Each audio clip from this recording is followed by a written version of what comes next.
कोई ईसाई मित्र के घर पे जीसस की तस्वीर टंगी थी, तो उन्होंने कहा बोलो देखते हो? हाँ। मैंने कहा हाँ जीसस है, क्या हमारे भगवान है?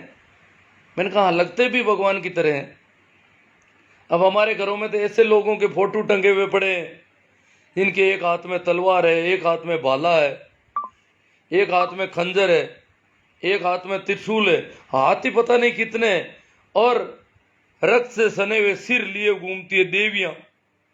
देवी माँ किसी को मारने की इजाजत नहीं दे सकती, परंतु माता के नाम से, देवी के नाम से महिलाओं के हाथों में लोगों के नरमुंड लटक रहे हैं, 10-10 हाथ, और सारे ही हाथ अत्याचार की, उत्पीड़न की गाथा गाते हुए। इतने शस्त्र, हिंसक शस्त्र उनके हाथों में, इनको कैसे देवता माने? ये तो कितने खतरनाक दुर्दांत आतंकी की तरह लगते हैं वो लोग। उनकी तस्वीरें घरों में टंगी रहती हैं। बच्चों को समझाया जाता है ये भगवान है, ये हमारा देवता है, ये देवता तुम्हारे फायदा करता है, और देवता के हाथ में ऐसे भयानक अस्त्र शस्त्र, इन्हें कैसे देवता माने? ये तो हम शुरू से आदी है इनको देखते हुए। इनकी तस्वीरें टंगी है, इनकी अगरबत्ती होती है, इनकी हथा जोड़ी होती है, तो हम एक हमारे अंदर संस्कार घुस जाता है हाँ, और लाखों करोड़ों लोग ऐसा कर रहे हैं। सारी भेड़ें एक ही सीध में जा रही है, तो यूं लगता है कि शायद ये कोई देवता है, और शायद का सवाल ही खड़ा नहीं होता, क्योंकि लाखों लोग गलत थोड़ी हैं।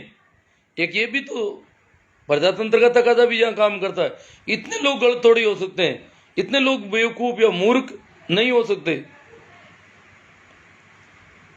हालांकि संतों ने तो कहा ये सब मूर्ख हैं। दरिया ने कहा पूत मात पैदा करे, नहीं किशनदास ने, कि बेटा मां को पैदा कर रहा है, माता जी का मंदिर बना रहा है, मूर्ति बना रहा है, तस्वीर बना रहा है,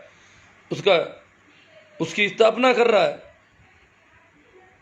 बेटा मां को पैदा कर रहा है, और कर कर जोड़े हाथ, अरे किशनदास अकेली जगत, क्यों? तो ये तो सब मूर्ख हैं, सारे के सारे मूर्ख। किशनदास अकेली जगत किस विद होई साथ। तो इतने मूर्खों का जमावड़ा है, और इतने लोग अगर उनको देवता मानते हैं, जो धनुष तीर, तरह तरह के तीर भाले बरसी लिया खड़े, तो हम भी सोचते हैं हाँ देवता ही है। ये एक संस्कार घुस जाता है। परंतु जो भी बाहर का व्यक्ति आता है और उन तस्वीरों को देखता है, तो उसे लगता है कि ये इतने गलत आदमियों की तस्वीरें घरों में कैसे टंकी है? इसका मतलब घर वाले भी बहुत बड़े हिंसक जानवर है। ये तो अभी भी हमें मार सकते हैं। जब इनके घरों में ऐसी तस्वीर टंकी है जिनके हाथों में तलवारें हैं, भाले हैं, बरसियां हैं, और नरमुंड लटक रहे हैं खून से सने हुए, तो इस घर के व्यक्ति कितने दुर्दांत होंगे। इस घर में रहने वाले लोग अभी हमारी गर्दन काट सकते हैं।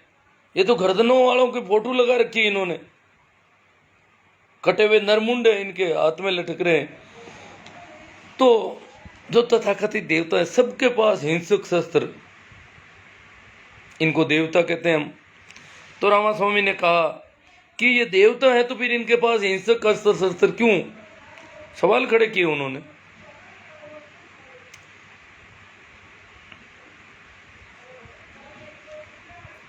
रामास्वामी बहुत छोटी उम्र में, चौथी क्लास में पढ़ते, 10वीं में थे, 10 साल के थे। उस समय उन्होंने घर बार उन्होंने पढ़ाई छोड़ दी और पिता के व्यापार में जुट गए। पिता बहुत बड़े व्यापारी थे, परंतु वही सवाल खड़े करना, जगह जगह पिता की छवि को नुकसान होने लगा, क्योंकि वो तो हर जगह सवाल खड़ा कर देते, हर बात को सीधी अपनी आंखों से देखते और सवाल खड़ा करते। उनके घर पर पूजा पाठ करने वाले लोग आते थे, तो उनका आना दूभर हो गया। रामास्वामी के पिता बहुत धार्मिक व्यक्ति थे, घर में कर्मकांड होते थे, पर उनका बेटा सवाल करता तो कर्मकांडी पंडित थर थर कांपने लगते, क्या जवाब दें। इसकी बातों के कैसे जवाब दें हम? ये तो बातें ही अधर्म की है सारी की सारी। वो भी दिखने लगे, आना बंद कर दिया। रामास्वामी के पिता के व्यापार पर भी उल्टा असर पड़ा। रामास्वामी की शादी कर दी। कहते हैं कि पेरियार की पत्नी के गले में हंसली थी पहनने के लिए, बालियां वगैरह थी। पेरियार ने कहा ये खिल्ले पाती क्यों?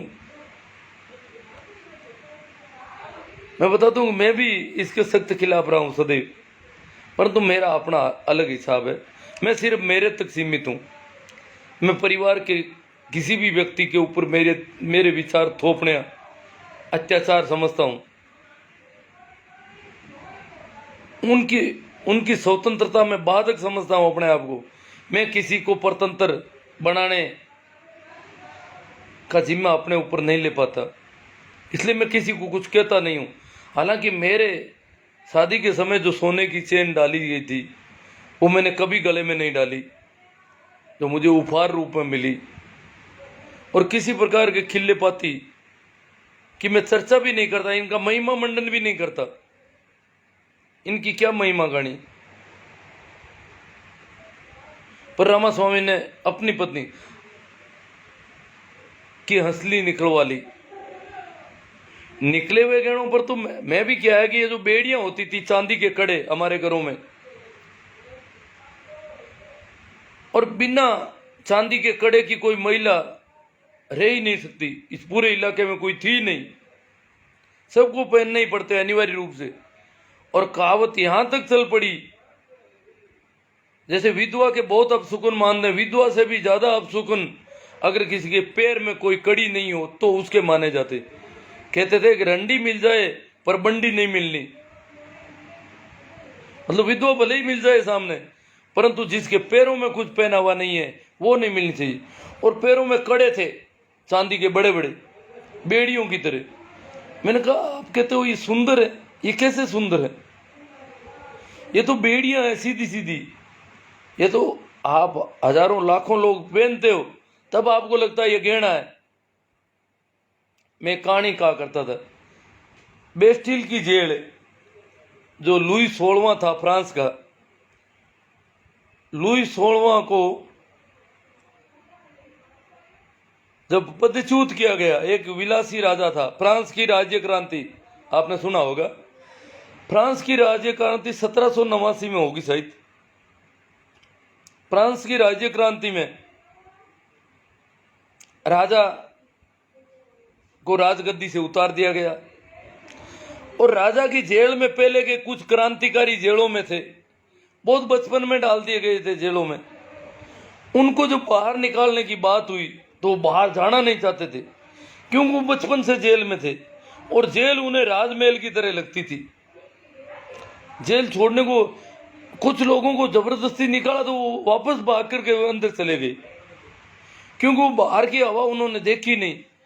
उन्होंने सोचा बाहर पता नहीं कौन सा है, यहाँ कोई खतरा ही नहीं, पूरी तरह पेटी पैक। तो उन लोगों के जो हाथों में कड़ियां थी, हथकड़ियां थी, पैरों में बेड़ियां थी, वो उन बेड़ियों के आदी हो गए लंबे समय से और उन बेड़ियों को साफ करते, उन पे फूल पत्तियां उकेरते, उनको रोज चमकाते गहनों की तरह और दूसरों को बताते देख मेरी बेड़ी कितनी मजबूत है। अब बेड़ी मजबूत होना मतलब गुलामी मजबूत होना, परंतु उनको क्या पता ये गुलामी की बेड़ियां हैं। जब लोहारों को बुलाया गया और उनको काटने की कोशिश की तो वो तड़पने लगे कि ये कैसे काटोगे, ये काटोगे तो फिर हमारा क्या होगा, हम मर जाएंगे। मतलब इन बेड़ियों से उनको घेड़ों की तरह हो गया, बेड़ियां घेना लगी। वैसे ही मैं इनसे कहा करता था कि ये बेड़ियां हैं, आपको घेना लग रही है। तो इसी सिलसिले में आज से 27 साल पहले मेरी पत्नी के ऑपरेशन के दरमियान उनकी बेड़ियां निकाल दी गई अस्पताल में। वहां कोई उनको बुलाया अस्पताल प्रशासन ने और बेड़ियां निकाल दी। ये चांदी के कड़े निकाल दिए थे तो बहुत अच्छी बात हुई। अब मैंने कहा ये कैसे भी करके ये नहीं पहने जाए वापस तो अच्छा रहे। पर जब वापस हम घर आए, दियो घर से बाहर नहीं निकल रही थी। बोली बाहर कैसे निकलूं, मेरे पैरों में है ही नहीं, आप बुला के लाओ, मेरे पैरों में वापस डलवाओ, बाहर लोग सवाल पूछेंगे और ये तो मामला बहुत गड़बड़ है। और मैंने कहा अब थोड़े दिन कैसे ही करके, फिर तो उसके पैर भी हल्के रह गए इतने दिन, तो अब उसको भी लगा कि ये ठीक नहीं रहेगा, और यूं करके वो बेड़ियां कैसे ही करके निकल गई। आज तो हमारे गांव में शायद कोई 70-80 साल की महिला की बात अलग है, बाकी किसी महिला के पैरों में बेड़ियां नहीं है। पर आज से 27 साल पहले किसी एक महिला को अपनी बेड़ियां हटाना कितना मुश्किल मामला था। तो रामास्वामी परियार ने अपनी पत्नी की हंसली और बालियां निकलवा दी।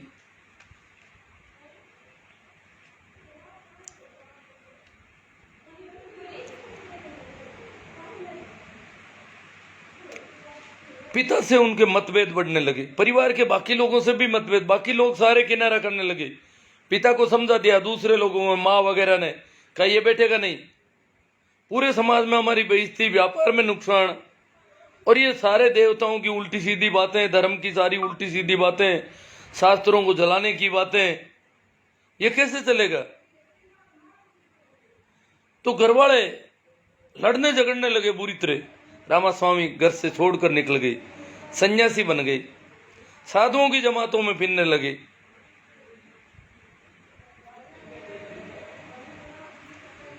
ये उनका सन्यास का जीवन था। घर वालों को भी पता नहीं था कि ये घर छोड़ के चला जाएगा। घर वालों ने सोचा कि ये शास्त्रों के प्रति प्रेम करने लगा, देवताओं को मानने लगेगा, हमारी तरह देवी देवताओं की पूजा शुरू कर देगा। जब हम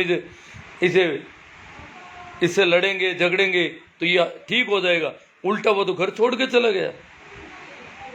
कुछ वर्षों बाद घर वाले भी नम्र पड़े, विनम्र हुए और वापस मिले तो उन्होंने कहा वापस रह जाओ, जैसी तुम्हारी मान्यता है तुम्हारे पास, हम हमारे तरह से काम करेंगे, तुम तुम्हारे तरह से करो। और यूं करके उनको वापस ले लिया गया। यहीं से क्रांति शुरू होती है, क्योंकि वो सन्यासियों के साथ नहीं रहे। अगर वो साधु सन्यासियों के साथ रहते तो एक बहुत बड़े संत बनते, बहुत बड़े साधु बनते और सत्य की खोज करते, परंतु वो वापस घर में आकर रह गए। सन्यासी साधु भी जितने भी हुए हैं उनको वैज्ञानिक चिंतन के हुए हैं। उन्होंने अंधविश्वास और पाखंड, कर्मकांड सबका पर करारी चोट की। कबीर, गोरख, नानक, दरिया, दादू, महावीर, बुद्ध जितने भी हुए, उन्होंने इस अंधविश्वास पर निर्ममता से प्रहार किए। फिर भी वो इतना वैज्ञानिक चिंतन नहीं पैदा कर सके जितना पेरियार ने किया। साधु संत तो दोनों तरफ, दक्षिण और उत्तर भारत में सब जगह हुए, परंतु पेरियार ने जो किया वो और ज्यादा अद्भुत है।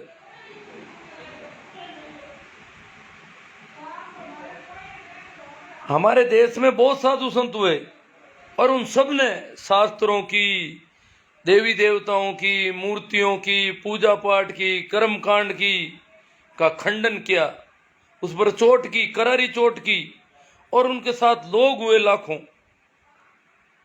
फिर भी अंधविश्वास और पाखंड नए रूपों में पैदा होता गया। पुनर्जागरण इस देश में नहीं हो सका, वैज्ञानिक क्रांति नहीं हो सकी, विज्ञान पैदा भी नहीं हो सका।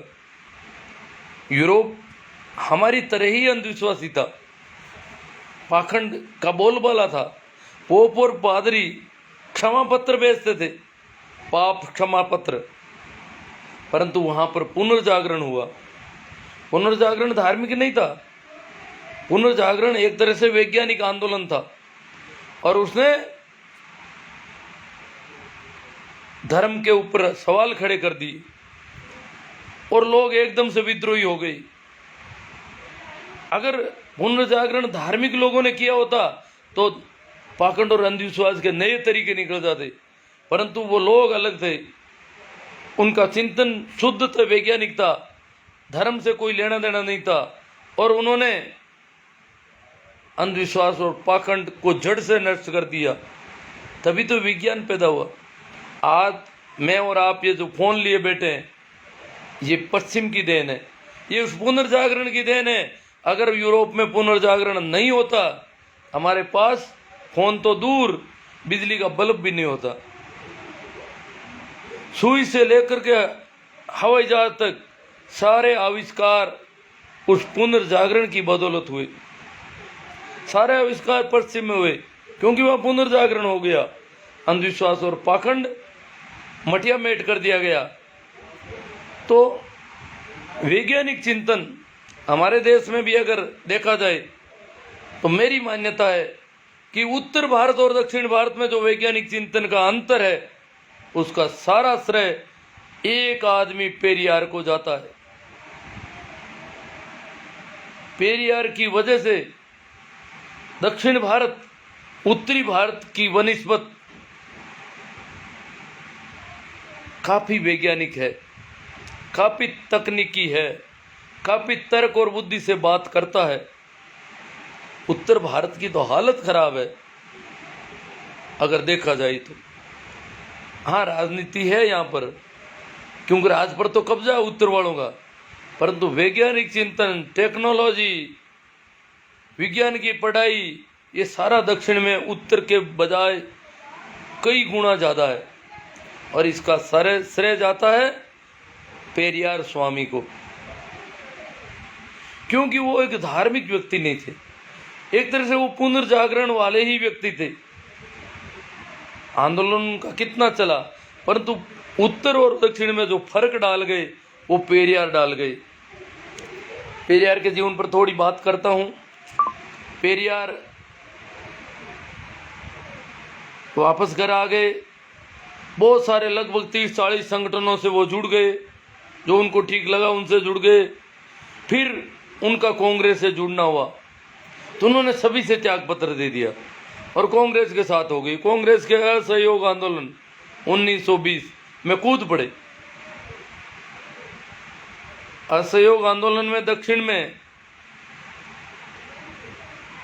काम करने की, नेतृत्व करने की सारी जिम्मेदारी पेरियार को मिली कि दक्षिण में आप नेतृत्व करोगे इस आंदोलन का।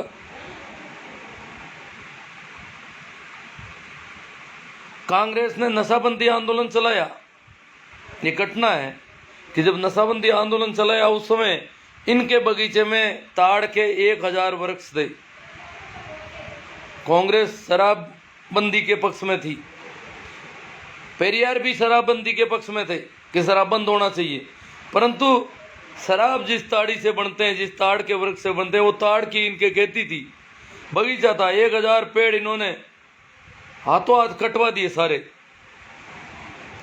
शराब के मैं पक्ष में नहीं हूँ, और शराब जिन पेड़ों से बनती है वो पेड़ मेरे बगीचे में, ये बात मुझे पसंद नहीं। और उन्होंने सारे पेड़, बहुत बड़ा बगीचा था, कटवा दिए ताड़ के सारे वृक्ष। 1000 के लगभग वृक्ष ताड़ के थे, सारे के सारे उन्होंने कटवा दिए। 1925 में उन्होंने कांग्रेस भी छोड़ दी। 1926 में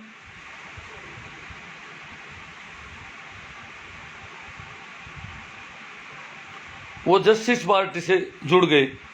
जस्टिस पार्टी ये एक पहली अब्राह्मण पार्टी थी। ब्राह्मणों को इसमें नहीं रखा गया, क्योंकि ब्राह्मणों का चरित्र ठीक नहीं था। ब्राह्मणों की सोच पक्षपातपूर्ण ज़्यादा थी। ये सारे शास्त्र ब्राह्मणों के पक्ष में रचे गए, ब्राह्मणों द्वारा रचे गए। स्त्रियों के खिलाफ तो है ही, अन्य जाति के लोगों के खिलाफ है, पुरुषों के भी खिलाफ है, दूसरी जातियों के। तो ये पहली पार्टी थी जिसमें ब्राह्मण नहीं होता था कोई। 1931 में वो विश्व भ्रमण को निकले, पूरी दुनिया का भ्रमण किया उन्होंने, सारी चीज़ों को देखा, बाहर की हवा लगी। वैसे तो वो पहले ही बाहर की तरह ही थे, परंतु जब बाहर सारी चीज़ों का इन्होंने अध्ययन किया, तकनीक का, विज्ञान का, उसके बाद जस्टिस पार्टी में उन्होंने और तेज़ी से काम किया और 1936 में वो जस्टिस पार्टी के अध्यक्ष बने। इस प्रकार उनका एक ये आंदोलन था, मूवमेंट था। वो अक्सर कहा करते थे, पेरियार अक्सर कहते थे, क्या कहते थे? वे कहते थे कि मैं किसी का दुश्मन नहीं हूं, मैं किसी का विरोधी नहीं हूं, परंतु अगर कोई बड़ा देश छोटे देश को दबाता है तो मैं छोटे देश के साथ हूं। मैं फिर बड़े देश के साथ नहीं, बड़ा देश चाहे कुछ भी होगा, अगर वो छोटे देश को दबाता है तो मैं उस छोटे देश के साथ हूं। दूसरी बात उन्होंने की, अगर वो छोटा देश, अगर उस छोटे देश के बहुसंख्यक लोग, बहुसंख्यक संप्रदाय के लोग, वर्ग के लोग, धर्म के लोग अगर अल्पसंख्यकों को सताते हैं तो मैं उस देश के, उस छोटे देश के अल्पसंख्यकों के साथ रहूंगा। फिर उस छोटे देश के साथ भी नहीं रहूंगा, फिर केवल उन अल्पसंख्यकों के साथ रहूंगा। तीसरी बात वो कहते हैं, अगर वो उस देश के अल्पसंख्यक भी अन्य किसी जाति को, अल्पसंख्यकों की कोई जातियां अन्य किसी जाति को सताती है, दबाती है, परेशान करती है, तो मैं उस छोटी जाति के साथ रहूंगा। अगर उस जाति का कोई मालिक, उस जाति का कोई व्यक्ति जो अपने नौकर को उत्पीड़ित करता है, परेशान करता है, दबाता है, तो मैं उस छोटी जाति के उस मालिक के साथ नहीं, उस नौकर के साथ रहूंगा। और आगे वो कहते हैं, अगर वो नौकर अपने घर जाकर अपनी पत्नी को पीटता है, सताता है, प्रताड़ित करता है, तो मैं फिर उस नौकर के साथ भी नहीं रहूंगा, फिर मैं उसकी पत्नी के साथ रहूंगा। उन्होंने कहा कि मेरे मुख्य दुश्मन है अत्याचार और उत्पीड़न, और मेरा कोई दुश्मन नहीं है। जो अत्याचार हो रहा है या उत्पीड़न हो रहा है वो मुझे पसंद नहीं है, मैं उसके खिलाफ हूं, इसलिए मैं दुश्मन हूं, अन्यथा तो मैं किसी का दुश्मन हूं ही नहीं। तो आज उनकी जयंती है, हम उनको याद कर रहे हैं, आप भी मेरे साथ हैं। भाई मैं आपसे एक बार संबोधित कर देता हूँ, कोई बात आई हो तो। भाई मोहम्मद रफीक जी, कैलाश जी, सोहू, नानू राम जी, गोदारा, प्रेम सुख जी, राम निवास जी, भाकर, हाँ प्रणाम, सभी को प्रणाम, नमस्कार, राम राम। जैसा राम जी जानी, राकेश जी खोकर, शोभा राम जी खुड़कुड़िया, राधे श्याम जी गोदारा, राधे श्याम जी कहते हैं अति सुंदर। राधे श्याम जी हमारे शिक्षा अधिकारी है, अतिरिक्त जिला शिक्षा अधिकारी राधे श्याम जी गोदारा, उनको अच्छा लगा। बलवीर जी खोजा, बलवीर जी खोजा, याद कर रहा हूँ, जाना पहचाना नाम लग रहा है, प्रेम सुख को बधाई दे रहे हैं। बलवीर जी खोजा, भूल कैसे गया, जाना पहचाना नाम तो है, पर देखो साहिब सरकार, पेरियार साहब को कोटि कोटि नमन। तेजाराम जी थाकण, गिरधारी लाल कुमार गोगड़ाव, प्रजापत हैं सहित, इसका मतलब गिरधारी जी गोगड़ाव के। इंजीनियर सुनील डुकिया, पूसाराम जी गोयल, शरण जी मामणिया, प्रेम जी द्यावड़ी, रेण में संत आज भी भागवत कथा करते हैं। प्रेम जी, देखो संतों ने, ये संत नहीं है जो संतों के स्थान पर दुकान चलाने वाले संत नहीं है, इन्होंने अपना नाम दिला रखा है, वो कहने को कहते हैं हम संत हैं। इतने संत आ गए, वो तो उन्होंने धोती को खुला कर दिया और उसके नाम पे कुछ कंवारे रह गए, उस नाम से अपने आप को संत घोषित करते। ये लोग संत नहीं है। संतों की वाणी में वेद कथा सुन सीख के, ये जो भागवत कथा वगैरह करते हैं ना, उनके बारे में संतों की वाणी क्या कहती है? वेद कथा सुन सीख के बाचे करे विचार, अरे नाम निराला रह गया कर कर लोकाचार। ये जो भागवत कथा, जो कथा वगैरह होती है, इनको लोकाचार बताया। ये लोगों को राजी करने के लिए काम की चीजें हैं, इनका धर्म से कोई लेना देना नहीं है। पहले तो नहीं करते थे, राम सनई कबीरपंथी ये कथा वगैरह नहीं करते थे प्रेम जी, परंतु आजकल इनको लगा कि इस व्यापार में फायदा है, फिर ये व्यापार के हिसाब से कर रहे हैं, सारे दुकान को जमाने के लिए कर रहे हैं। बाबू राम जी थावरिया, ईश्वर नहीं है, ईश्वर बिल्कुल नहीं है। जिसने ईश्वर को रचा वह बेवकूफ है, जो ईश्वर का प्रचार करता है वह दुष्ट है, साथ ही जो ईश्वर की पूजा करता है वह बर्बर है। ये पेरियार साहब ने कहा और कहना ही पड़ता है। जैसे मैं ओशो का सन्यासी हूँ, ओशो तो बिल्कुल साधु है, सन्यासी है, आस्तिक व्यक्ति है, आस्था रखने वाला है, परंतु उन्होंने खिंचाई की, उन्होंने कहा ईश्वर मर गया है। अब ओशो जैसे व्यक्ति कहते हैं ईश्वर मर गया, और उन्होंने यही पेरियार की तरह सभी संगठित धर्मों की सख्त खिलाफत की, और उन्होंने कहा कि सारे शास्त्र जला देने योग्य है, जितने भी शास्त्र है वो जला देने योग्य है। तो ये पेरियार साहब तो खैर कहना ही है उनको। तो पेरियार ने धर्म और ईश्वर को लेकर कई अहम सवाल खड़े किए। उन्होंने कहा ईश्वर को लेकर 15 सवाल उठाए थे जो इस प्रकार है, क्या तुम कायर हो जो हमेशा छिपे रहते हो, कभी किसी के सामने प्रकट नहीं होते। ईश्वर को कहा कि तुम कहाँ पर हो भैया, आके दिखाओ, मेरे से बात तो करो, यूं क्या मुंह छिपाए फिर रहे हो। क्या तुम्हें खुशामद पसंद है जो लोगों से दिन रात पूजा अर्चना करवाते हो। क्या तुम सदैव भूखे रहते हो जो लोगों से मिठाई दूध घी आदि लेते रहते हो।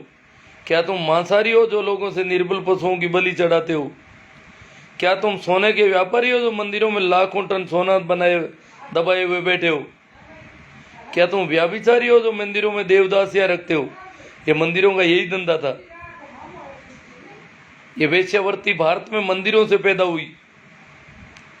क्या तुम कमजोर हो जो रोजाना होने वाले बलात्कारों को नहीं रोक पाते।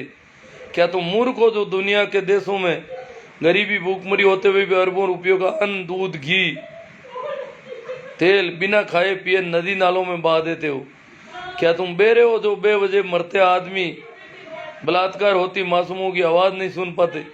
वो चीखती चिल्लाती रहती है और तुम चाहते ही नहीं हो। क्या तुम बहरे हो। क्या तुम अंधे हो जो रोज अपराध होते हुए भी नहीं देख पाते। क्या तुम आतंकवादियों से मिले हुए हो जो रोज लाखों लोगों को धर्म के नाम पर मरवा देते हैं। क्या तुम आतंकवादी हो जो चाहते हो कि लोग तुमसे डर कर रहे हैं। क्या तुम गूंगे हो जो एक शब्द नहीं बोल पाते लेकिन करोड़ों लोग तुमको लाखों सवाल पूछते हैं। क्या तुम भ्रष्टाचारी हो जो गरीबों को कभी कुछ नहीं देते जबकि गरीब पशुवत काम करते हुए कमाए गए धन की पाई पाई तुम्हारे ऊपर न्योछावर कर देता है। क्या तुम मूर्ख हो जो हम जैसे नास्तिकों को पैदा किया जो तुम्हें खरी खोटी सुनाते रहते हैं और तुम्हारे अस्तित्व को नकारते हैं। कितने खरे खरे सवाल हैं। मैं तो ये सवाल भूल ही गया लेना। धन्यवाद भाई। ये सवाल पेरियार साहब के सवाल जो यहाँ इस लाइव के लिए खड़े किए थावरिया जी ने, आपको बहुत बहुत धन्यवाद जो आपने ये इसमें रखे। अजमेर सिंह, श्रवण राम लीलावत, लक्ष्मण जी संकोया, बाबूलाल जी बेड़ा,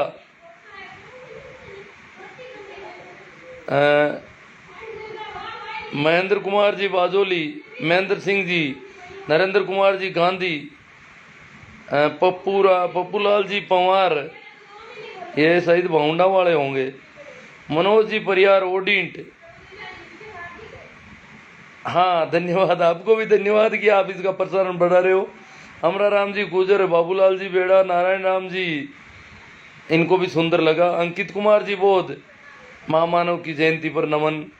रामपाल जी धोड़िया, गोपाराम जी पन्नू, शानदार। पेरियार नमन। आने वाली पीढ़ियां वैज्ञानिक सोच के साथ रहे और हमारी भूमिका वैचारिक होनी चाहिए विचारों को आगे बढ़ाने की।